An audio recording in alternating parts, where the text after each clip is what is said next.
Student, क्या आपने कभी सोचा है कि हमें हर चीज़ों की आवाज़ कैसे सुनाई देती है? हमें हर तरफ चारों तरफ की आवाज़ें कैसे सुनते हैं, कैसे समझ पाते हैं हम? तो आज हम इसी के बारे में पढ़ेंगे। अब मानव के कान के बारे में कि हमारे कानों का क्या फंक्शन है, क्या कार्य है और ये कैसे वर्क करते हैं। तो बिना किसी देरी के वीडियो स्टार्ट करते हैं। हमारे कान के ऊपर वाले भाग को हेक्सिला बोलते हैं और नीचे वाले कान को लेबुला बोलते हैं। पूरा को ईयर पिन्ना बोलते हैं। ये कार्टिलेज का बना होता है। यह एक अवशोषी अंग है और ये तरंगों को इकट्ठा करके अंदर भेजने का काम करता है। ये हमारे बाहरी भाग होंगे कान के। ये हमारे कान के बाहरी भाग होते हैं जो कि तरंगों को इकट्ठा करके कान के अंदर भेजने का कार्य करते हैं। इसके बाद ईयर कैनाल होता है। ईयर कैनाल यानी कि तरंग ईयर कैनाल से होते हुए ईयर ड्रम पर पड़ती है। ईयर ड्रम, इसे हम पर्दा बोलते हैं, जिसे कान का पर्दा बोलते हैं। कान के पर्दे पे जब हम आवाज़ तरंगों के द्वारा प्रवेश करती है तो ये कंपन करता है और ईयर ड्रम से 3 हड्डियां जुड़ी होती हैं। पहला है कि मैलियस, दूसरा है इनकस, तीसरा है स्टेपस। पहला है मैलियस, दूसरा है इनकस, तीसरा है स्टेपस। ये कंपन को बढ़ा देती हैं, यानी कि जो ईयर ड्रम का कंपन होता है सबसे पहले मैलियस पे पड़ता है। मैलियस इस कंपन को बढ़ा देती है, यानी कि बढ़ाकर फिर ये कंपन इनकस पे पड़ता है।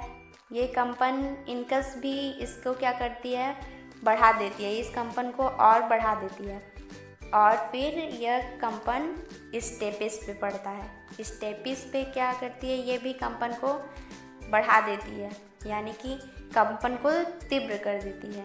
इसके द्वारा कंपन। इसके बाद होता है कॉक्लिया।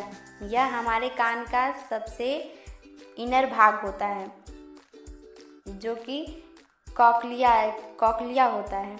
ये क्या करता है, आवाज़ को, ये कंपन को रिसीव कर लेता है, यानी कि ये सारे कंपन को रिसीव कर लेता है और इसमें ऐसी सेल्स पाई जाती हैं जो इस कंपन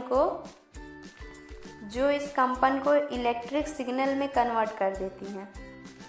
जब तक साउंड वेव्स इलेक्ट्रिक सिग्नल के रूप में कन्वर्ट नहीं होता तब तक ये हमारे ब्रेन तक नहीं पहुंचता है और तब तक हम साउंड को नहीं सुन सकते हैं। इलेक्ट्रिक सिग्नल ऑडिटरी नर्व्स, यानी कि जिसे ऑप्टिक नर्व्स भी बोल सकते हैं, ऑप्टिक नर्व के द्वारा ये ब्रेन तक पहुंचता है और हम साउंड को, जिससे हम क्या करते हैं कि साउंड को समझ पाते हैं। कॉक्लिया के द्वारा ही हम समझ सकते हैं कि साउंड कितना तेज है, कितना तीव्र है और कितना सॉफ्ट है। ये लाउडनेस और फ्रीक्वेंसी के लिए सेंसिटिव होती है, यानी कि हम इसी के द्वारा ही समझ सकते हैं कि आवाज़ कितनी तीव्र है या फिर कितनी स्लो है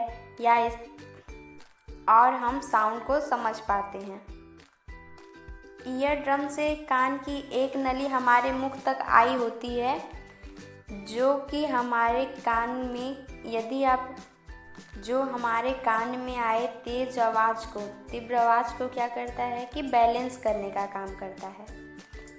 आपने कभी नोटिस किया होगा कि जब कभी तीव्र आवाज़ होती है, तेज आवाज़ होती है, जैसे कभी कोई पटाखे या फिर कोई बम फूटा या जिससे भी तेज आवाज़ होती है तो हमारा मुंह अचानक से खुल जाता है, जिसके कारण हमारी जो वायु होती है, वो ज़्यादा से ज़्यादा वायु हमारे कान होती हुई इस नली के द्वारा हमारे कानों तक जाती है और तीव्र आए हुए आवाज़ को बैलेंस करने का काम करती है, जिससे हमारे कान के पर्दे फटने से बच जाते हैं।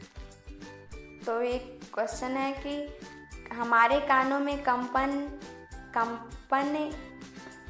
ईयर ड्रम के द्वारा क्या करता है, रिसीव कर लिया जाता है और कंपन को बढ़ाने का काम हमारे कानों में तीनों हड्डियां करती हैं। पहला है मैलियस, इनकस और स्टेपिस। स्टेपिस ये सबसे छोटी हड्डी होती है और कंपन के सिग्नल को ब्रेन तक भेजने का काम कोक्लिया करता है और जिसके द्वारा हम आवाज़ को सुन पाते हैं। सारा एक बार हम फिर से रिवाइज कर दे रहे हैं जिससे कि आपको एक बार प्रैक्टिस हो जाए। सबसे पहले हमारे कानों में जो आवाज़ है वो तरंगों के द्वारा प्रवेश करती है। जिस भाग से कानों में आवाज़ प्रवेश करती है उसे ईयर कैनाल बोलते हैं।